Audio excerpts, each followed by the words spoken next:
Hola, bienvenidos a este espacio de Dinero en Semana TV. Soy Carlos Enrique Rodríguez, subdirector de Semana. Colombia registró el año pasado un crecimiento histórico de 10,6%, aunque se da sobre la base de comparación con el 2020, donde hubo una contracción del 7%, lo cierto es que esta cifra de crecimiento sobresale, no solo en la historia económica del país, sino también en la región. El consumo de los hogares impulsó esta dinámica, pero llegamos a un año muy retador, con incertidumbres alrededor de la inflación, el desempleo, el alza de las tasas acá y en el mundo, y una compleja situación también desde el punto de vista político por las elecciones que se avecinan. Para analizar las cifras y ver un poco qué es lo que está pasando, nos acompaña hoy el doctor Juan Daniel Oviedo, director del DANE, a quien le agradezco mucho que nos acompañe en esta conversación. Hola Carlos, un saludo muy especial y muy contento de estar acompañándote aquí en este espacio de Semana TV. Gracias, doctor Juan Daniel. Ayúdeme a ver, vamos con preguntas sencillas y después vamos más complejos. ¿Usted qué destacaría del crecimiento de la economía el año pasado? Para usted, ¿qué fue lo que realmente lo sorprendió? Bueno, uno de los elementos que más sorprendió en este resultado es que pudiéramos ver que a pesar de las dificultades de la agenda de reactivación a comienzos del año 2021 y los efectos del paro nacional, pudiéramos consolidar este resultado de 2 dígitos, en este caso un crecimiento anual del 10,6%. Y algo que también me pareció muy interesante para resaltar, Carlos, es la comparación del desempeño internacional de esta reactivación que observó Colombia. Si tú me permites, yo tengo una diapositiva muy sencilla que quisiera poderles mostrar a todos ustedes sobre cómo podemos comparar no tanto solamente el crecimiento del 10,6%, sino cómo se ve ese crecimiento frente a la contracción que vieron las economías en el año inmediatamente anterior. Es una diapositiva que ustedes ven en este momento y rápidamente ustedes pueden ver cómo el 10,6% de crecimiento de Colombia entró a compensar una contracción del menos 7%. Y hagamos cuentas, como decimos los economistas, de tienda.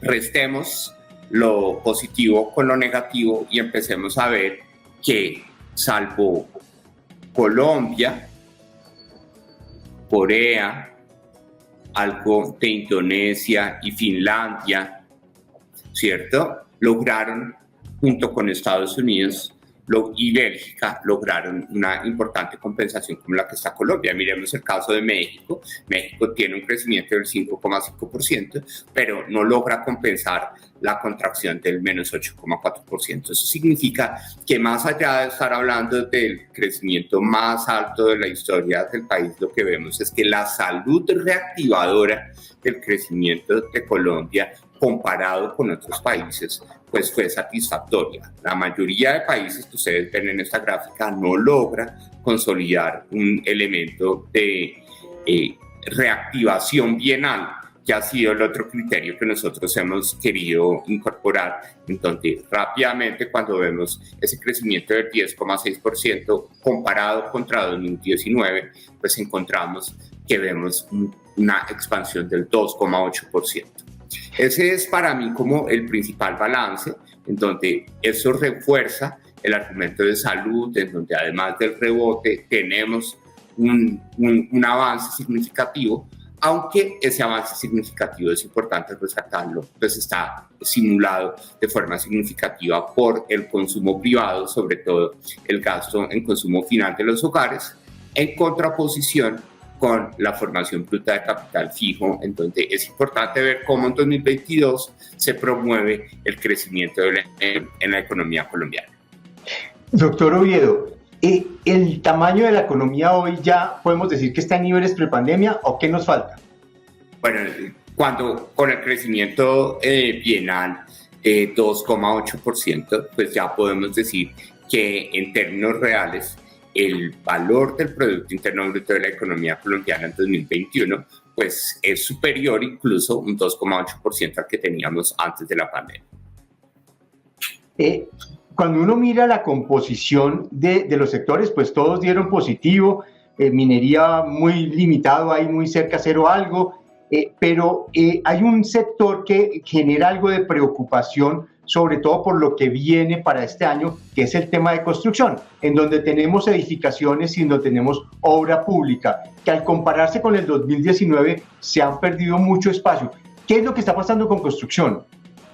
Bueno, es un elemento bien importante y qué buena oportunidad la que tú me das para poder hacer algunos elementos sobre el sector construcción.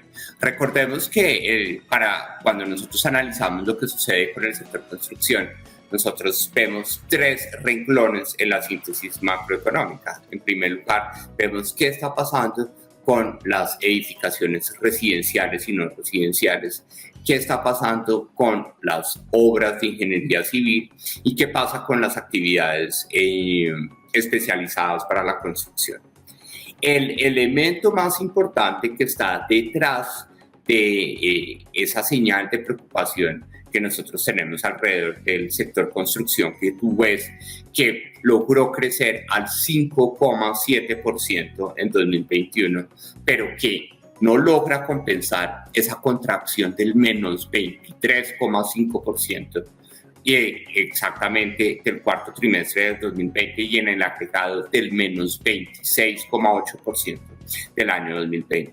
Y ahí tenemos dos elementos que hay que resaltar. En primer lugar, el componente de obras civiles. Recordemos que el componente de obras civiles tuvo una contracción en el año 2020 del menos 31% y aquí todavía ve una contracción del menos 4,6%. Y estamos particularmente en el ciclo, el resultado de esto es el ciclo de las obras civiles en el país, donde en 2019 tuvimos un efecto muy importante expansionista de obras civiles. ¿Por qué? Porque estábamos finalizando el ciclo político territorial. Por consiguiente, gobernadores y alcaldes estaban entregando carreteras, ciclorrutas, parques, obras de infraestructura en función de sus planes de gobierno, y el gobierno nacional estaba redimensionando toda su agenda de obra civil, que en el año 2020 tuvo un despliegue muy importante a pesar de las restricciones de confinamiento,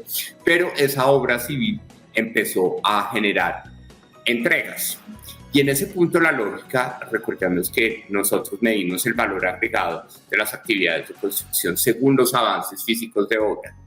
Por ejemplo, en una carretera, el encadenamiento o la agregación de valor más importante se produce cuando se están haciendo los trazados, las excavaciones y cuando se está incorporando el asfalto. Nosotros hemos visto que el gobierno exitosamente ha entregado una cantidad de proyectos de infraestructura vial y de otros tipos de infraestructura, pero en las fases finales de esos proyectos, pues la capacidad de agregación de valor se reduce a su mínima expresión. Es por eso que estamos en un momento de transición en donde desafortunadamente en el año 2021, como fue un año más de entregas, de planificación de nuevas obras y de nuevos proyectos de inversión de obras civiles, estamos viendo ese efecto de doble contracción. Recordemos, en el año 2020, obras civiles, una contracción del menos 31%, y en 2021, una contracción del menos 4,6%. ¿Y qué pasa finalmente con edificaciones? Para no alargar la respuesta, edificaciones logró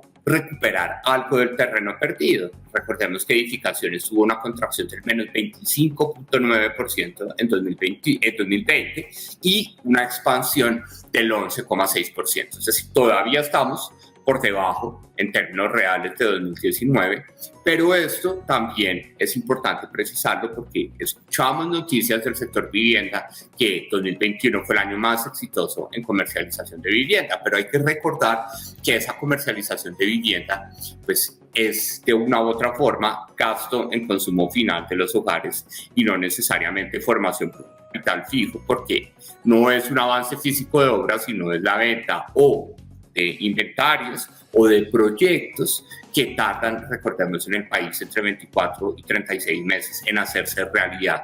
Por consiguiente, el año 2022 va a ser un año muy positivo para edificaciones porque estamos en obra. Y parte de los resultados de contexto del sector construcción y sobre todo de edificaciones es que el área causada en proceso, que es la que permite agregar valor, pues creció a casi 3 veces el crecimiento del 11,6%. El gasto de los hogares, doctor Oviedo, fue clave en el crecimiento del año pasado. ¿Qué pasó con el gasto del año pasado? ¿Qué pasó con el ahorro de los hogares? Y un poco cómo fue ese comportamiento alrededor de la dinámica que ha tenido la economía. Bueno, el gasto en consumo de los hogares fue supremamente importante. ¿Y por qué, Carlos? Porque recordemos que de 10,6 puntos porcentuales que creció la economía en 2021, 6 los aportaron en primer lugar el sector de comercio minorista, transporte, alojamiento y servicios de comida, que puso casi 4, y en segundo lugar el sector manufacturero, que puso 2 adicionales, porque teníamos que producir las prendas de vestir que estábamos comprando en 2021, que no compramos en 2020 porque estábamos en la casa, porque había restricción del comercio, y ahora en 2021 volvimos a la presencialidad porque había que producir nuevamente las bebidas de tamaño personal que consumimos en nuestra vida ciudadana o nuestra vida urbana. Había que vender o refinar más combustible o importarlo para poder darle combustible a los vehículos particulares, en donde se generó una mayor movilidad, y había que fabricar los electrodomésticos, que fue estimulada su demanda, por ejemplo, por los días sin IVA en el país. Es por eso que también, para apoyar la explicación en ese momento, quiero compartir con ustedes una diapositiva muy sencilla que nos muestra cómo se comportó el gasto en consumo final de los hogares entre 2019, 2020 y 2021. Mire cómo el gasto en consumo final de los hogares tuvo una importante contracción en el año 2020. Aquí estamos viendo una contracción del menos 5%, que se compensa con un crecimiento del 14,6%. Es decir, hubo gasto no realizado, pero también hubo un empuje muy importante de gasto extra, porque además de compensar el gasto no realizado del menos 5%, crecimos en relación con 2019, es decir, al ritmo de gasto que nosotros teníamos en ese momento, de forma bienal al 8,9%. Y esto acompañado también por un sector público que hizo presencia, en este caso en particular, a título de ejemplo, con el gasto de consumo final del gobierno general, que ese 12,1% que nosotros estamos viendo de crecimiento anual entre 2021 y 2020, lo que refleja es haber visto a un gobierno y a un sector público invirtiendo o gastando en vacunas, gastando en mantenimiento del plan de salud pública y del plan de salud. Entonces, importante que para el tema de los hogares, además de gasto no realizado, estamos viendo un crecimiento muy importante. Lo preocupante, Carlos, ya para cerrar, es que ese mayor crecimiento del gasto en consumo final, pues está generando una alerta, y es que después de ver una contracción tan importante de la formación bruta de capital fijo del menos 23,3%, que ahí, detrás de cámaras de ese 23,3% en contracción, está la caída de obras civiles. Obras civiles mueve muchísimo la formación bruta de capital fijo. Pues estamos viendo solamente un crecimiento del 11,2%. Entonces, la gran deuda que tiene el ciclo productivo del país es ver cómo vamos a recuperar esa caída bienal de la formación bruta de capital fijo del menos 14,7%. Algo que por carry-over, llamémoslo así, las edificaciones con su crecimiento del área en proceso van a empezar a resolver a lo largo del primer semestre de 2022, pero también se necesita que las obras civiles que se planearon, que se adjudicaron, inicien a agregar valor en este año 2022 para favorecer esa contracción de la formación bruta de capital. Ok. Doctor Oviedo, el gasto de los hogares, pensaría uno que lo que registró el año pasado va a ser histórico, pero muy difícil de repetir. La pregunta ahora es, ¿qué factores deben impulsar el crecimiento este año? Muy bien, eso me parece una excelente pregunta porque pues, las billeteras tienen fondo, ¿sí? Y nuevamente también las cuentas por sectores institucionales nos mostraron que en 2020 los hogares rápidamente se volvieron acreedores netos por gastos no realizados y en 2021 ya para el tercer trimestre en lo corrido del año estaban presentando un saldo deudor neto. Eso significa que el crecimiento de la economía en 2022 debe buscar cómo esos sectores que contribuyen en su dinámica productiva a la formación bruta de capital fijo se desarrollen. Por eso es clave que en 2022 todos estos proyectos de obras civiles, el sector de edificaciones, pues juega un rol supremamente importante en primer lugar para poder garantizar una fuerte alternativa de crecimiento distinta a la del gasto en consumo final de los hogares y sobre la cual hay una deuda, como lo presentamos anteriormente, casi una contracción del 15% de la inversión frente a la que teníamos en el año 2019, pero también hay que buscar la forma de cómo esos sectores que son intensivos en generación de mano de obra, como algunos sectores manufactureros, como confección de prendas de vestir, textiles, calzado y el sector de edificaciones residenciales y no residenciales, pues sigue teniendo un ciclo productivo positivo que permita generar empleo, que finalmente debe complementarse con una focalización de buscar cuáles son las condiciones más prolíficas para la generación de empleo en la zona rural del país, porque ahí es donde vamos a empezar a ver el coletazo de la pandemia. Es decir, antes de la pandemia, recuérdalo Carlos, y en muchos espacios que tú nos has brindado, hablábamos de cómo en 2019 había crecimiento sin empleo y decíamos que esa disminución de la empleabilidad del país estaba concentrada en los pequeños municipios y en la zona rural del país. Nos cae en 2020 esta pandemia del cielo, inesperada, y empezamos a ver el desempleo urbano, la destrucción de puestos de trabajo, fundamentalmente en la zona urbana, y vemos al sector rural trabajando fuerte para brindar los alimentos, para garantizar la seguridad alimentaria del país. Cuando nosotros pasamos ya esta senda de recuperación, pues ese problema que teníamos en 2019 de la empleabilidad rural y en los pequeños municipios va a ser muy visible y por consiguiente hay que pensar en cuáles son los factores para la dinamización del agro, sobre todo un sector como el cafetero, que si bien sus precios internacionales están en una zona muy favorable, pues toda la infraestructura logística cafetera del país se resintió de forma significativa como consecuencia del paro nacional. La cifra de crecimiento de la economía, que fue muy buena, como lo hemos venido diciendo, coincidió con un dato que a mí particularmente pues, me sorprende, porque pareciera que están en dos sentidos distintos. Coincidió con el dato de Inbamer en su Gallup Poll, en donde muestra que el desempleo y precisamente la economía son las principales preocupaciones de los colombianos hoy. ¿Cómo explicar esta situación? Esa explicación es un elemento fundamental para entender qué podemos nosotros dar como argumentos detrás de lo que está sucediendo en esas expectativas o esa percepción. En primer lugar, recordar una cosa, y es la confianza empresarial se recuperó más rápido que la confianza de los hogares.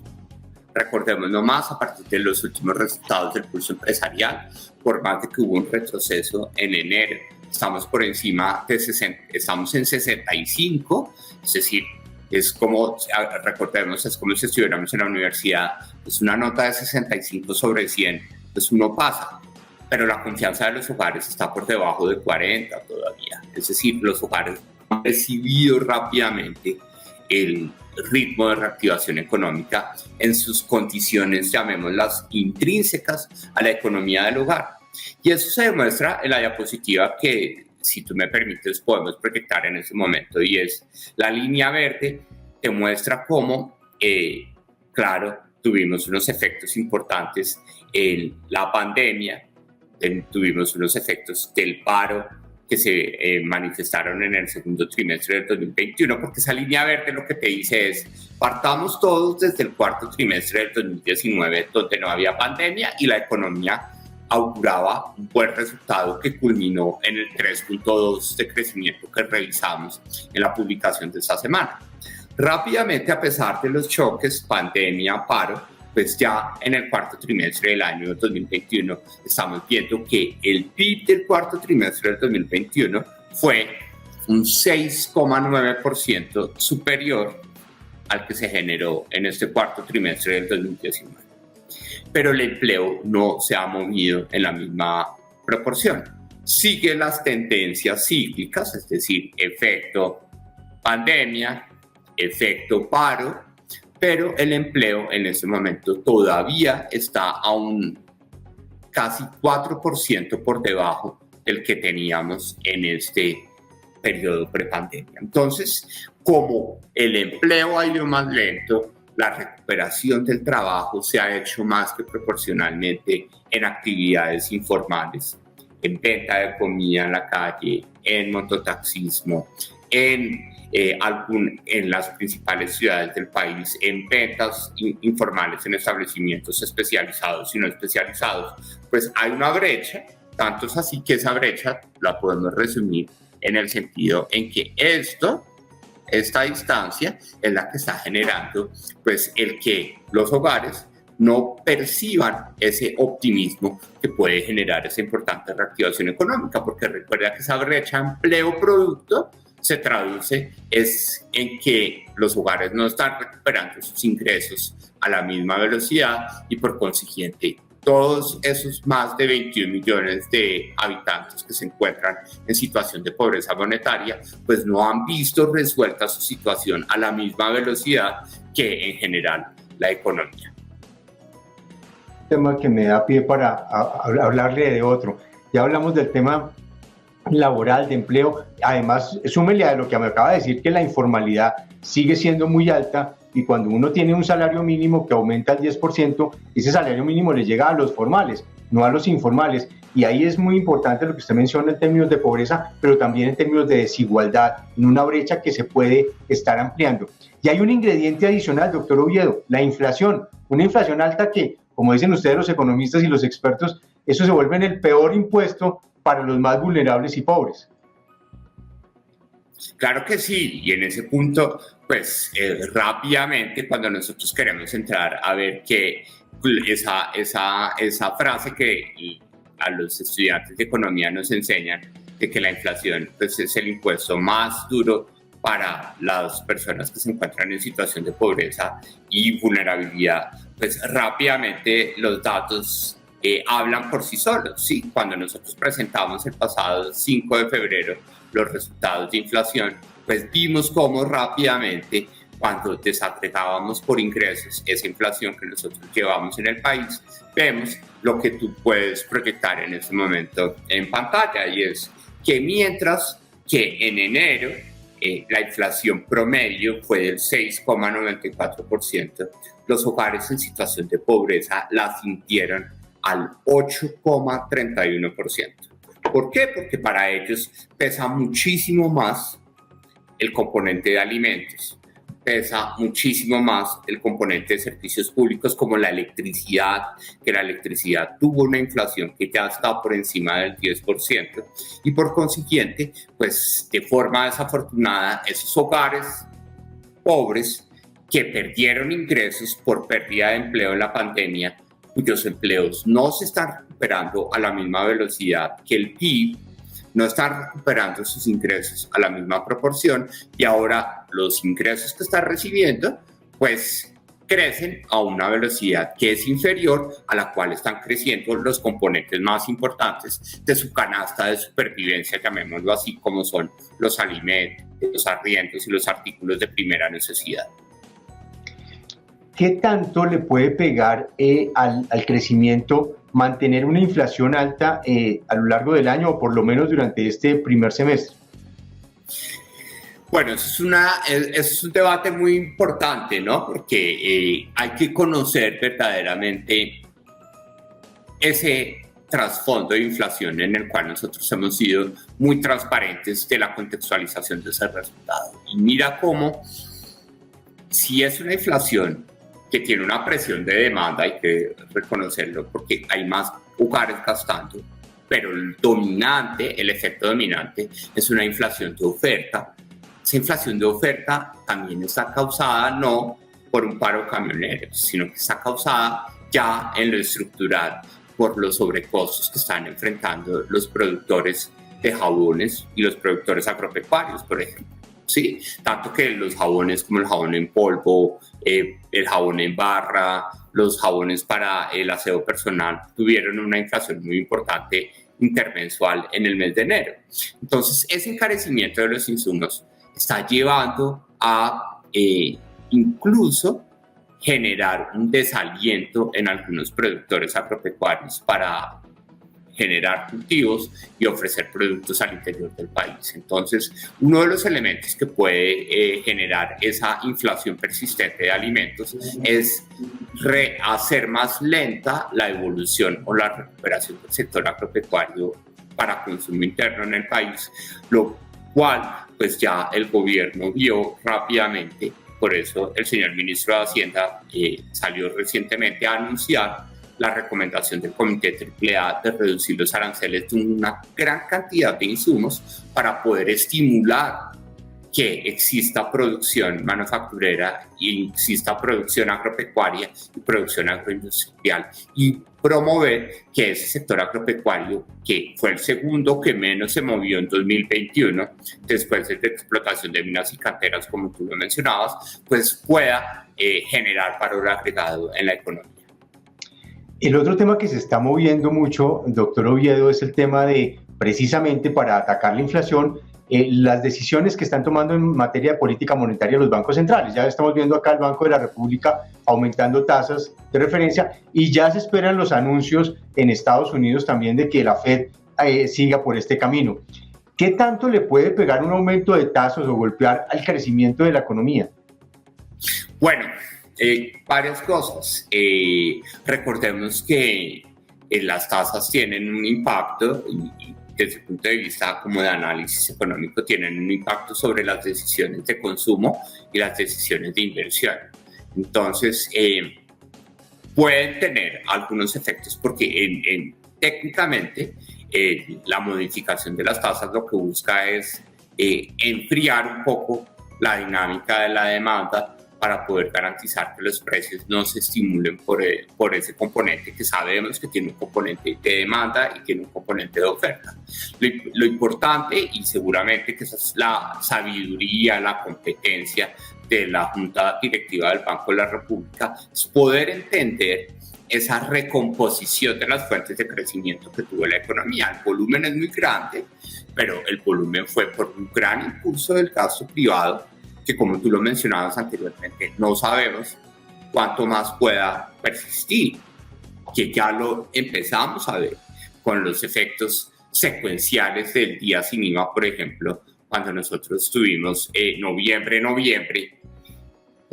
2020 y noviembre del 2021, día sin IVA, pues ya vimos que el tema de equipos de electrodomésticos y equipos de auto y video ya no se movía a la misma velocidad porque son bienes semidurables. Entonces también la sabiduría de la Junta va a tener que analizar pues efectivamente esa brecha tan importante en formación bruta de capital fijo que existe todavía en la síntesis macroeconómica del país, en donde, como lo mencionábamos anteriormente, la inversión pues todavía está contraída a un casi 14% del volumen que tenía en el año 2019. Finalmente, doctor Oviedo, el otro factor en el que todos estamos muy atentos es el tema electoral. Esa incertidumbre en materia electoral, pues que llega en todos los procesos electorales, se está trasladando a decisiones, pues obviamente, de empresas y de personas en materia de inversión. ¿Qué tanto le va a pegar esa incertidumbre electoral al crecimiento de la economía? ¿Usted cómo está viendo si eso va a afectar, por lo menos durante este primer semestre, mientras se definen las elecciones, ese sentido?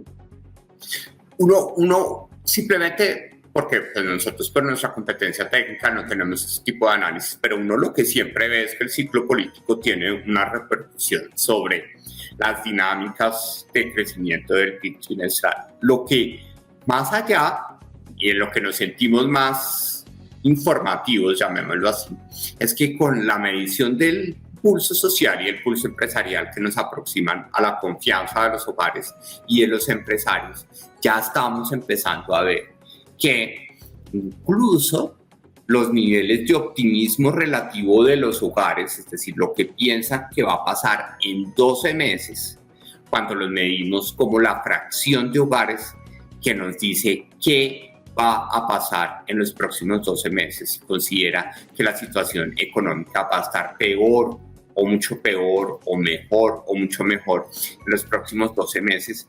Esa expectativa hacia futuro en diciembre de 2021, que nosotros presentamos los resultados del pulso social hacia finales de enero, la cantidad de hogares que consideraba que las cosas iban a estar mejor o mucho mejor en los próximos 12 meses fue inferior a la que teníamos en diciembre del año pasado. Eso automáticamente te da una evidencia de que efectivamente el entorno inflacionario y sobre todo el entorno político en el cual incursiona el país a lo largo de todos estos meses está afectando esas expectativas, y tú lo puedes ver en este momento en una pantalla para darte el argumento.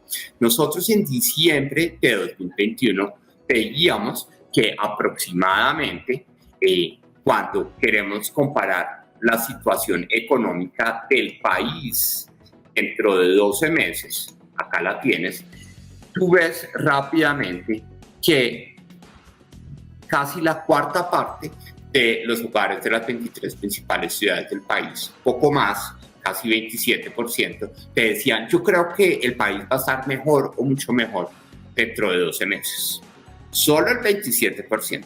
Pero cuando yo miro esa intensidad un año antes, es decir, en diciembre del 2020, yo no tenía al 27%, sino que tenía casi al 35% de personas pensando que el país en el año siguiente, puesto en diciembre del 2020, iba a estar mejor o mucho mejor. Eso significa que la inflación y el ciclo político del país ya están evidenciando como una reducción de los niveles de optimismo relativo de los hogares en las 23 principales ciudades del país frente a lo que se avecina en los próximos 12 meses.